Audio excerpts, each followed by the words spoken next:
Hey, salut. Il est 17h17. Je me réveille.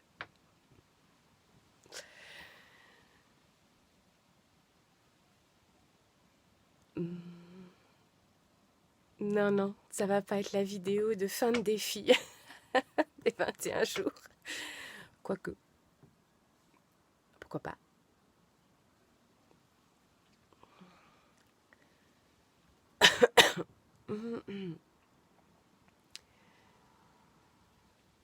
C'est pas du tout un repos inactif. Cette grippe. J'ai dormi toute la journée. Enfin non, j'ai pas dormi. J'ai été au lit, disons, toute la journée. Ou une grosse partie de la journée. Après m'être occupée de mes jeunes, à droite, à gauche, qu'il fallait conduire à droite, à gauche, etc. À nouveau, conduite par cette grippe dans un ralenti, encore du ralenti. Déjà que ça fait 3 ans que j'ai l'impression que je suis au ralenti. Encore du ralenti. Encore ne rien faire ou apparemment ne rien faire.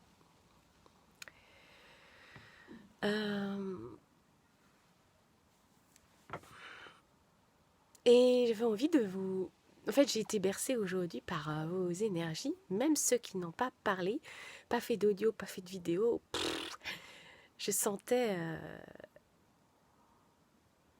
Des fois, j'ai l'impression de vous entendre penser. Je m'entends penser aussi, moi. Et puis il y a quand même eu... j'ai eu des messages privés de certains d'entre vous. Et puis... plus ceux que vous avez publiés dans le groupe, là. Et aussi des demandes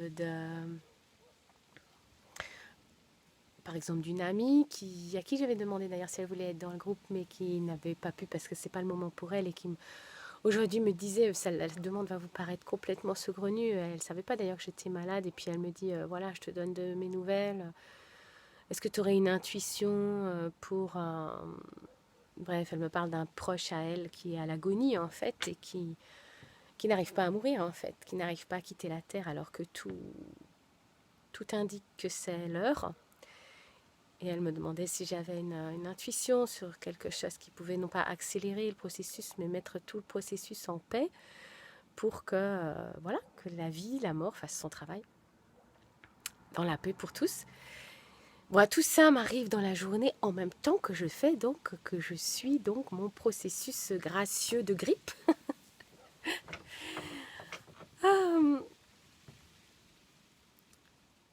Et puis tout à l'heure,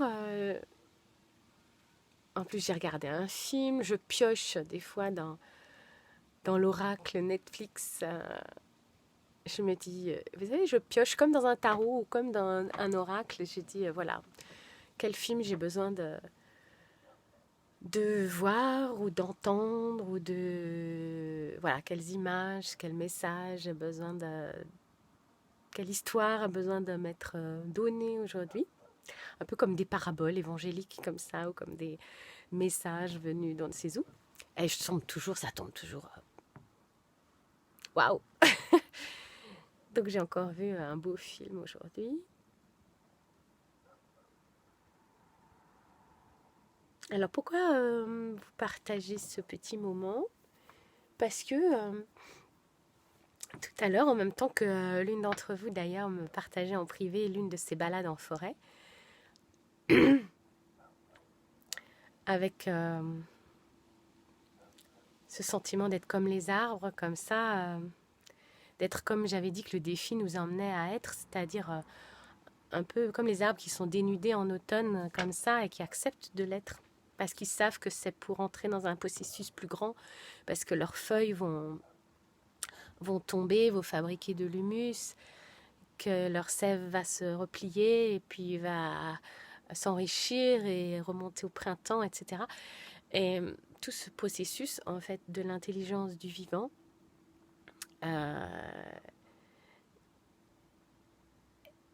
eh bien, j'ai l'impression, je vous l'avais écrit, je crois que le défi, par exemple, de 21 jours de Deepak, mais d'autres processus aussi, en ce moment, globalement, on est tous ramenés à rejoindre cette intelligence du vivant qui dépasse, en fait, tout ce qu'on est en train de vivre. On est ramené au noyau vivant que l'on est. Et comme je faisais la métaphore, le petit jeu de mots l'autre fois avec une personne, c'est être ramené au noyau, c'est être ramené au joyau aussi que nous sommes, parce que c'est là qu'il y a vraiment le noyau atomique, vraiment la puissance nucléaire, le joyau, toute notre lumière. Et je trouve que le défi abondance, comme beaucoup de choses qui nous sont présentées en ce moment dans nos existences, beaucoup donc, comme je disais, de dépouillement, de décroissance, de maladie, de choses heurtantes, de ralentis, nous ramène au noyau. On nous ramène à... Ça abrase toutes les couches de nos certitudes, de ce qu'on croyait, de ce qu'on pensait devoir faire, de ce qu'on... Excusez-moi pour ma voix, c'est un peu bizarre. Pour nous ramener à notre... Qu'est-ce qu'on est de plus radical, quoi? Qu'est-ce qu'on est de plus...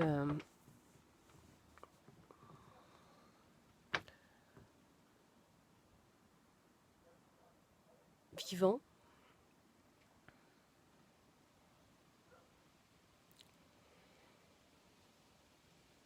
Et tout à l'heure, voilà, toujours dans mon lit, comme là, sous ma fenêtre de ciel, hein, sous mon soupirail là, de toit, je me disais, bon, je vais encore m'apaiser un peu, c'est toujours pas, ça va toujours pas, je sens pas que... Des fois, quand on est en guérison spirituelle, comme ça, qu'on fait de la guérison énergétique, on... dit toute la phase où on est dans l'accueil, dans la conscience que c'est pour notre bien, en fait, qu'on est malade, hein, voilà, que quelque chose est en train de se nettoyer. Et puis après, mais on sent que c'est pas encore, on n'a pas encore pivoté, on n'a pas encore vraiment accepté, on n'a pas encore fait vraiment le switch qui va nous permettre d'entrer en fait en guérison, d'être guéri en fait.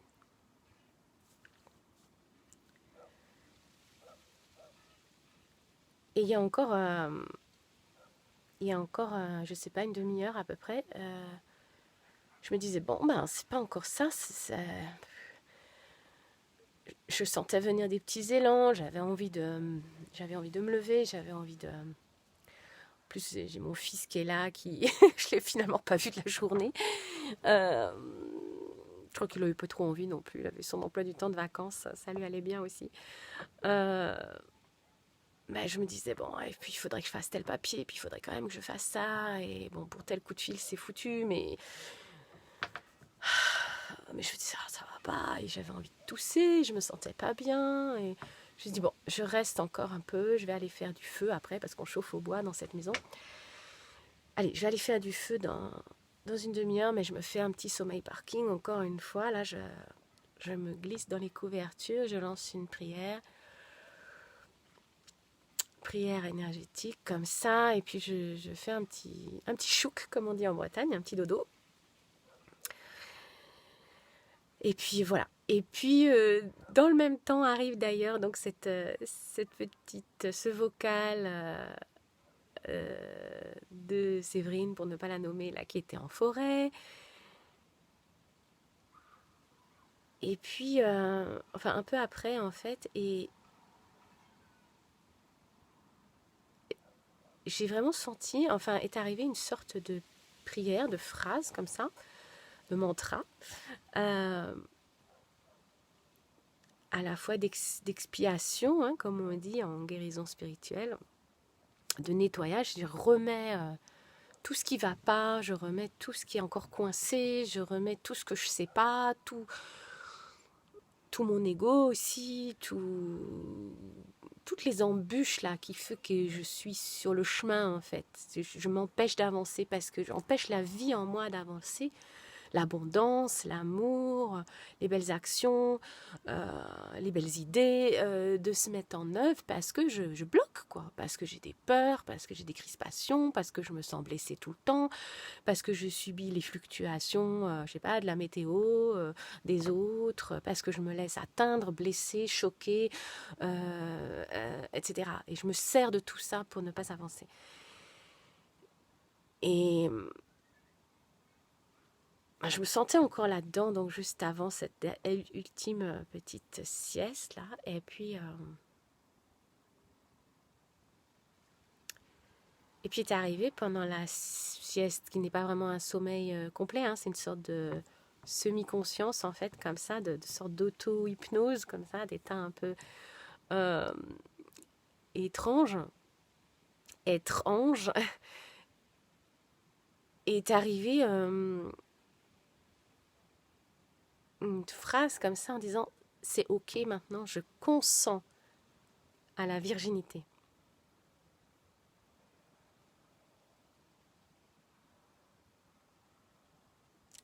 C'est pas sexuel, les amis, quoique ça pourrait l'être. Mais c'est surtout, vous voyez, une virginité des pensées, une virginité des émotions. On en revient au noyau, on en revient à se dénuder, on en revient à venir au radical. Putain, on est en vie, quoi, merde.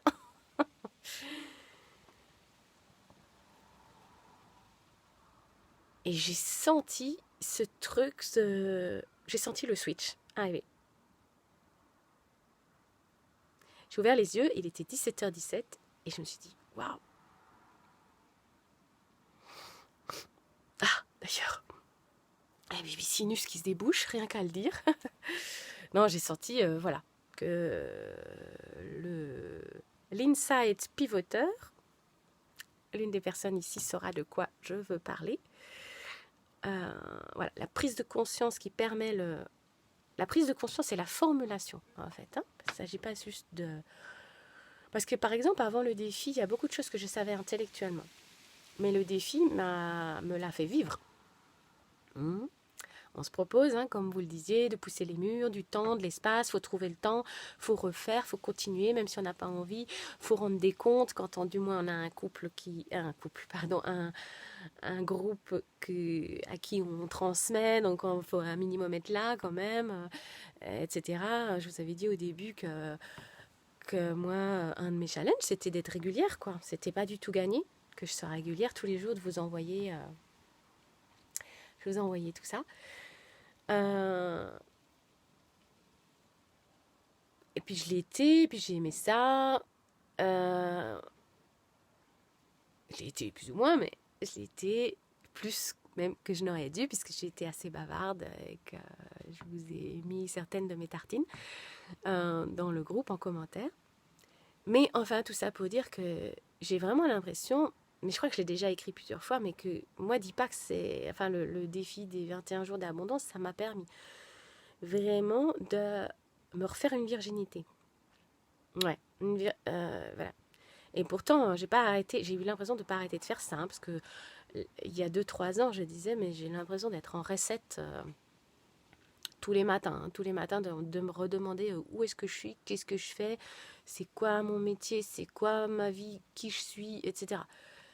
Ouais, mais bon, ça c'est un peu passé cette période, mais maintenant, je sais plus ce qui vibre en moi, ce que j'ai envie, etc. Mais il y avait quelque chose qui n'était pas... qui était encore très résistant, avec beaucoup d'ego encore, beaucoup de peur, beaucoup de... Voilà. Et il faut consentir à une forme de virginité, c'est-à-dire arrêter d'être dans nos hypnoses émotionnelles et mentales constamment, de se laisser polluer par nos peurs, par nos croyances, par nos projections, par nos désirs aussi passionnels, comme ça, ça n'est que des pollutions et ça ne permet pas à la vraie vie qui est naturellement abondante, qui est naturellement prospère, qui est naturellement foisonnante, qui est naturellement en mouvement aussi, d'agir. Et c'est là que la vie pure j'allais dire le divin, peut s'exprimer. Il n'est pas forcément lent, le divin. Il est fulgurant. Mais il est fulgurant à partir du moment où on s'est mis au diapason avec lui. Et en fait, j'ai l'impression que le processus d'Ipak, tous les jours, avec les méditations, nous ramène à cette intelligence cosmique, à cette permanence dans la permanence, à revenir à cette zone. Alors, vous êtes plusieurs à avoir comme, par exemple, élément pour revenir dans une zone de paix, la nature, par exemple, hein, la forêt, les arbres, etc. Mais les méditations, c'est un moyen de revenir, de se calmer, de se poser, de se prendre du temps, de ne pas être dans l'agitation, de pas, même si on ne comprend pas toujours ce qui est dit dans les méditations, on les comprend là où on en est, là où on a besoin de les comprendre. Mais ça permet de le vivre cellulairement, de se proposer un processus. Et certains d'entre vous me disaient, ouais, comment on va faire pour, même si on a envie, même s'il y a eu un ancrage, c'est un mot fort, ancrage. 21 jours, ça permet un ancrage. Hein, en neurosciences, on dit que c'est le temps qu'il faut pour changer d'habitude. Ça permet quand même un ancrage. Hein. Si pendant 21 jours, même si vous n'avez pas tout fait parfaitement, mais pendant 21 jours, vous avez essayé de faire des bouts de méditation, de faire des bouts d'exercice, vous avez créé un ancrage en vous, d'aller là, d'aller dans cette zone, je m'occupe de moi, je m'occupe du noyau, je m'occupe du joyau vital en moi, etc. Et ben vous avez créé un ancrage, vous avez créé une habitude de le faire, de revenir dans cette paix, dans cette permanence où vous n'êtes pas dans l'agitation de toutes vos croyances, hypnose, peur, hypnose mentale, hein, hypnose émotionnelle, mais d'aller dans la vraie, seule, véritable réalité qui n'est pas illusion, hein, comme le disait Sarah sur le mur. Hein. Cesser d'être dans l'illusion de nos passions, de nos émotions, de nos pensées, de nos volontés, de nos contre-volontés, puis des volontés et contre-volontés de la société, et revenir à la vérité intérieure qui, elle, est immuable, et qui est celle de la vie. Et j'ai senti tout à l'heure, dans cette prière du soir, de fin d'après-midi, vous voyez, maintenant il fait nuit, les belles branches de cerisier à la fenêtre, là,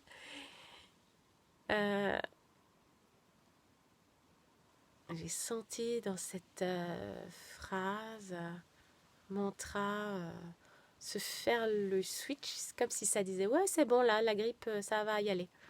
Ça va y aller, tu peux, les cellules ont plus besoin de te montrer que non, tu n'y es pas encore. En formulant, je consens à la virginité et je consens à revenir dans ce terrain vierge et pur, de pure vie chaque jour. Je ne sais pas comment vous allez continuer le défi.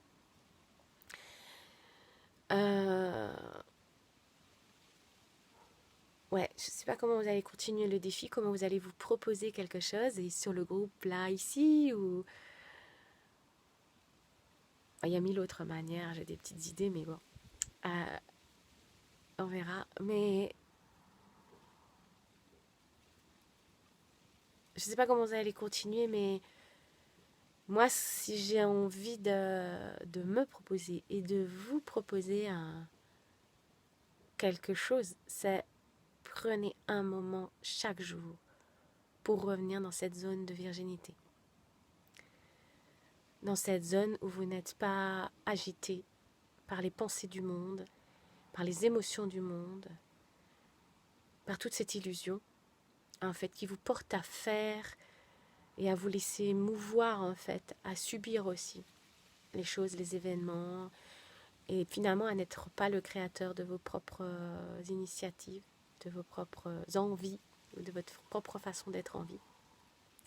Voilà, trouver un moyen d'être dans une zone vierge et pure vie de vous chaque jour. Ah, vous voyez, ma voix va déjà mieux. Hein, à la fin de l'audio, mon Dieu, j'ai parlé 20 minutes. Je ne sais pas si je vais vous transmettre ça, hein, parce que... Bon, en tout cas, merci de votre présence, c'était précieuse. Voilà, je vous offre